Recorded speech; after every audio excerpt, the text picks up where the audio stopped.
नमस्कार दोस्तों, मैं सुरेश वाधवा एक बार फिर से आपके साथ एनजीओ सेक्टर पर एक बेहतरीन वीडियो लेकर, एक नई रोशनी आपके लिए लेकर और फिर से आपको मजबूर करने के लिए कि आप अपने एनजीओ को सही ढंग से सही दिशा में चला रहे हैं या नहीं चला रहे, इस बात को सोचने के लिए मैं आपको मजबूर करना चाहता हूं। आप एक एनजीओ चला रहे हैं या आप एक एनजीओ बनाने वाले हैं, तो इस एनजीओ के जो मेन ऑब्जेक्ट्स हैं वहीं इसका फाउंडेशन है। इसका आप अपने एनजीओ में जो एक्टिविटीज चला रहे हैं या चलाने वाले हैं, क्या इनकम टैक्स डिपार्टमेंट भी इन एक्टिविटीज को चैरिटेबल एक्टिविटीज मानता है? क्या income tax department in activities को कॉमर्शियल एक्टिविटीज नहीं मानता है? कहीं ऐसा ना हो एनजीओ चलाते चलाते साल, 2 साल, 5 साल के बाद इनकम टैक्स डिपार्टमेंट आपसे लाखों रुपए की टैक्स डिमांड मांग ले। और इसी प्रकार से जीएसटी डिपार्टमेंट भी आपके एनजीओ को कॉमर्शियल मानते हुए आपसे जीएसटी की डिमांड कर ले। तो इसमें सबसे मोस्ट इंपॉर्टेंट पॉइंट ये है, आप अपने एनजीओ में जो एक्टिविटीज चला रहे हैं, जो चैरिटेबल एक्टिविटीज आप चला रहे हैं, एक बार अच्छे से इस बात की जांच कर लें, क्या ये एक्टिविटीज इनकम टैक्स डिपार्टमेंट की जो यार्डस्टिक्स हैं या जीएसटी डिपार्टमेंट की जो यार्डस्टिक्स हैं उस पर ये टेस्ट पास करेंगी। हमारे देश में लाखों एनजीओज हैं। ये लाखों एनजीओज हजारों प्रकार की चैरिटेबल एक्टिविटीज करते हैं। किसी एनजीओ को बेटियों को बचाना है, किसी एनजीओ को बेटियों को शिक्षित करना है, किसी एनजीओ को गौ माता की रक्षा करनी है, किसी एनजीओ को मां गंगा को साफ करना है, किसी एनजीओ को रोड सेफ्टी पे काम करना है। तो हमारे देश के जितने भी लाखों एनजीओज हैं, ये हजारों प्रकार की चैरिटेबल एक्टिविटीज करते हैं, लेकिन इनकम टैक्स डिपार्टमेंट इन हजारों प्रकार की एक्टिविटीज को केवल 7 हिस्सों में ही क्लासिफाई करता है। तो क्या है इनकम टैक्स डिपार्टमेंट के अनुसार चैरिटेबल पर्पस की डेफिनेशन? क्या आपका एनजीओ इस डेफिनेशन को क्वालिफाई करता है? क्या हमें अपने एनजीओ चलाने में कहीं कोई इनकम टैक्स डिपार्टमेंट से रुकावट तो नहीं आएगी? तो इसके लिए हमें इनकम टैक्स एक्ट में सेक्शन 2 क्लॉज 15 को रेफर करना होगा। इनकम टैक्स एक्ट में सेक्शन 2 क्लॉज 15 में चैरिटेबल पर्पस को डिफाइन किया गया है। इसके अनुसार charitable purpose includes relief of the poor, number 1, number 2 education, number 3 yoga, number 4 medical relief, number 5 preservation of environment including forest and wildlife, और number 6 preservation of monuments, places of historic interest।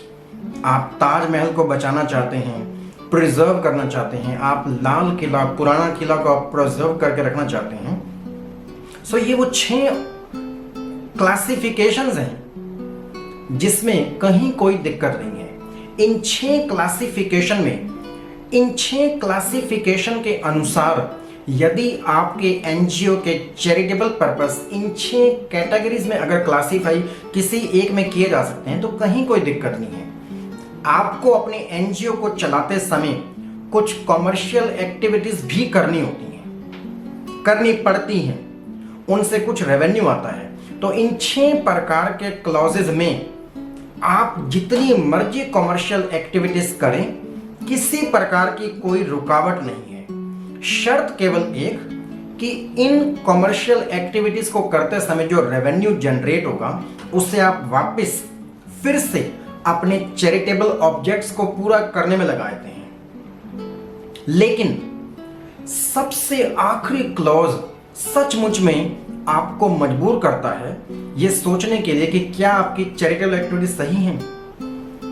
Section 2 clause 15 charitable purpose में जो सबसे आखिरी clause है उसका नाम है the advancement of any other object of general public utility. यदि आपके एनजीओ के द्वारा चलाई गई एक्टिविटीज इस क्लॉज में क्लासिफाई आप खुद से करते हैं या इनकम टैक्स डिपार्टमेंट आपके एनजीओ को 12AB का रजिस्ट्रेशन देते समय इस आखिरी रेजिड्यूरी क्लॉज में आपको क्लासिफाई करता है, तो ये आपको सचमुच में सोचना पड़ेगा।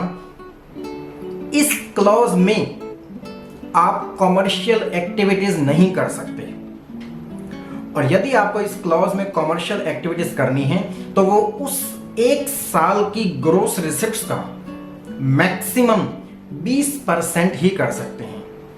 ऊपर के जो 6 क्लॉजेस थे वहां ऐसी किसी प्रकार की कोई भी लिमिटेशन नहीं थी, लेकिन जो सबसे आखिरी क्लॉज है इसमें एक लिमिटेशन लगी है कि इनकम टैक्स डिपार्टमेंट आपके द्वारा चलाई गई चैरिटेबल एक्टिविटीज को चैरिटेबल नहीं मानेगा यदि आप फीस लेकर कोई चैरिटेबल एक्टिविटी कर रहे हैं, यदि आप कॉमर्शियल एक्टिविटीज कर रहे हैं और ये कॉमर्शियल एक्टिविटीज एक साल में आपके टोटल रिसिप्ट्स का 20% से ज्यादा है।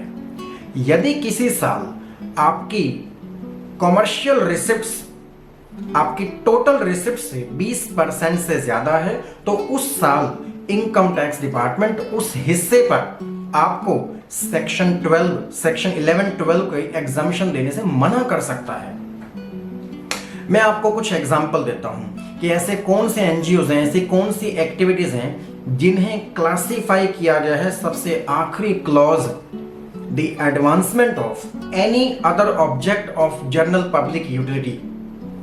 फॉर एग्जाम्पल, प्रमोशन ऑफ आपका एनजीओ संस्कृत लैंग्वेज को प्रमोट कर रहा है, आपका एनजीओ स्पोर्ट्स को प्रमोट करता है, यदि आप एक गौशाला मेंटेन करते हैं, आप स्ट्रे डॉग्स एनिमल को प्रोटेक्ट करने में लगे हुए हैं, आप रोड सेफ्टी पब्लिक सेफ्टी पे आप काम कर रहे हैं, यदि आप किसी प्रमोशन को किसी रिसर्च को आप प्रमोट कर रहे हैं, यदि आप कोई एक कॉमन ट्रेड कॉमर्स एसोसिएशन को प्रोटेक्ट करने के लिए जो आपके कॉमन म्यूचुअल इंटरेस्ट हैं उनको प्रोटेक्ट करने के लिए, जैसे Ghaziabad builders association, Noida manufacturers association, ये एनजीओस क्या हैं, ये आपके कलेक्टिव इंटरेस्ट को प्रोटेक्ट करते हैं। तो इस प्रकार के जो मैंने आपके सामने 5-7 एग्जाम्पल रखे, कोई भी एनजीओ जो रिलीफ ऑफ द पुअर पे काम नहीं कर रहा है, एजुकेशन पे काम नहीं कर रहा है, योगा पे काम नहीं कर रहा है, मेडिकल रिलीफ पे काम नहीं कर रहा है, एनवायरमेंट या मॉन्यूमेंट्स को प्रिजर्व करने का काम नहीं कर रहा है, इन बाकी सभी एनजीओस को, बाकी सभी हजारों चैरिटेबल एक्टिविटीज को इस आखिरी क्लॉज के साथ इनकम टैक्स डिपार्टमेंट मैप कर देता है, which is the advancement of any other object of general public utility। और इस क्लॉज में रिस्ट्रिक्शन क्या है कि आप कॉमर्शियल एक्टिविटीज नहीं कर सकते, नहीं तो आपको चैरिटेबल नहीं माना जाएगा, और यदि आप कॉमर्शियल एक्टिविटीज कर भी रहे हैं तो वो टोटल उस साल की टोटल रिसिप्ट्स का 20% से ज्यादा नहीं होनी चाहिए। तो इस प्रोवाइजो को, इन प्रोविजंस को ध्यान में रखते हुए ही आपको अपनी चैरिटेबल एक्टिविटीज को कंटिन्यू करना है। और आखिरी में हम डिस्कस करते हैं कि एक एनजीओ में आप एक एनजीओ बनाने वाले हैं, चला रहे हैं, इसके मेन ऑब्जेक्ट्स पे आपको सचमुच में ब्रेनस्टॉर्मिंग करनी चाहिए। आपको बहुत ध्यान से अपनी संस्था के मेन ऑब्जेक्ट्स को ड्राफ्ट करना चाहिए, उसे अप्रूव करना चाहिए। लेकिन आमतौर पे देखा यह जाता है कि आप अपनी कंपनी के, अपने एनजीओ के मेन ऑब्जेक्ट्स किसी और के भरोसे छोड़ देते हैं। ट्रस्ट सोसाइटीज में आप एक डॉक्यूमेंट राइटर के द्वारा लिखे गए ऑब्जेक्ट्स पे ही काम करना शुरू कर देते हैं। जब भी आप जीवन में अपनी संस्था के मेन ऑब्जेक्ट्स को लिखें, इसे खुद अप्रूव करें, कुछ बातों का ध्यान रखें। नंबर 1, आपकी संस्था के जो मेन ऑब्जेक्ट्स हैं, they should have an absolute clarity. आपकी संस्था के मेन ऑब्जेक्ट्स वेग नहीं होने चाहिए। आप पूरे ब्रह्मांड की एक्टिविटीज करना चाहते हैं, आप ये भी करेंगे, वो भी करेंगे, आप सब कुछ करेंगे। So such kind of main objects are treated as vague objects by the income tax department. Number 2, जब भी आप अपनी संस्था के मेन ऑब्जेक्ट्स लिखें तो इसमें जरूर लिखें कि आपकी संस्था, आपका एनजीओ जो भी चैरिटेबल एक्टिविटीज करेगा, जो भी बेनिफिशियरीज को, जनरल पब्लिक को लाभ पहुंचाएगा, इसका लाभ सभी लोगों को समान रूप से बिना किसी डिस्क्रिमिनेशन के दिया जाएगा। Discrimination on the basis of caste, religion, race, gender, आप बेनिफिशियरीज के साथ इस प्रकार का कोई भी भेदभाव किए बिना अपनी संस्था के मेन ऑब्जेक्ट्स को चलाएंगे।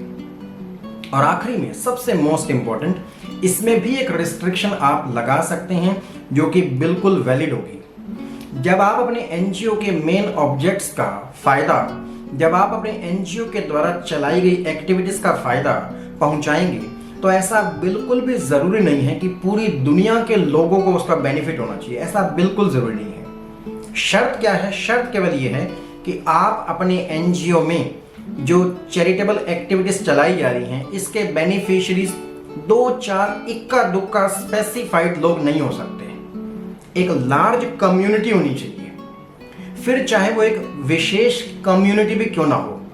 मैं आपको एक एग्जांपल देता हूं। आप एक एनजीओ चला रहे हैं जिसमें आपका मेन ऑब्जेक्ट है कि आप केवल जैन धर्म से जुड़े लोगों के बच्चों की ही मदद करेंगे, उन्हीं को ही फ्री स्कॉलरशिप देंगे, उन्हीं की बेटियों की शादी करने में ही कोई आर्थिक मदद करेंगे। ये एक एग्जाम्पल है। तो इस प्रकार की कास्ट चैरिटीज भी एब्सोल्युटली वैलिड होंगी, क्योंकि यहां आप किसी 1, 2, 5 लोगों को बेनिफिट नहीं पहुंचा रहे हैं, बल्कि एक स्पेसिफाइड, एक लार्ज कम्युनिटी को बेनिफिट पहुंचाने की बात कर रहे हैं। सो आज की इस वीडियो में आप जरूर एक बार फिर से सोचने को मजबूर होंगे कि आपकी संस्था में जो एक्टिविटीज चलाई जा रही हैं, क्या इनकम टैक्स डिपार्टमेंट का वो टेस्ट पास करेंगी? क्या हमें कुछ एक्टिविटीज को रिस्ट्रिक्ट करने की जरूरत है? हमें इनकम टैक्स डिपार्टमेंट से बिना किसी अड़चन के साथ काम करना है। इसके लिए हम वो एक्टिविटीज कंटिन्यू करें जो बिल्कुल अलाइंड हैं with the provisions of income tax department, so as to enjoy the benefit of tax exemptions. तो मैं समझता हूं ये वीडियो आपको जरूर पसंद आया होगा। आप इसे जरूर लाइक करें, हमारे चैनल को सब्सक्राइब करें और इस वीडियो की चर्चा अपने एनजीओ में दूसरे प्रमोटर्स, मेंबर्स के साथ जरूर करें और अपने कंसल्टेंट से राय लें कि ऐसे कौन से मेन ऑब्जेक्ट्स हैं जो कमर्शियल नेचर के, ऐसे कौन सी एक्टिविटीज हैं जो आपके एनजीओ को एक परेशान कर सकती हैं। इसी के साथ ही मिलते हैं अगले वीडियो में। हम चर्चा करेंगे कि जीएसटी डिपार्टमेंट आपके किन एक्टिविटीज को चैरिटेबल मानता है और किन एक्टिविटीज को कमर्शियल मानता है और उस पर जीएसटी की डिमांड निकाल सकता है। अभी के लिए बहुत बहुत धन्यवाद। Thank you so much.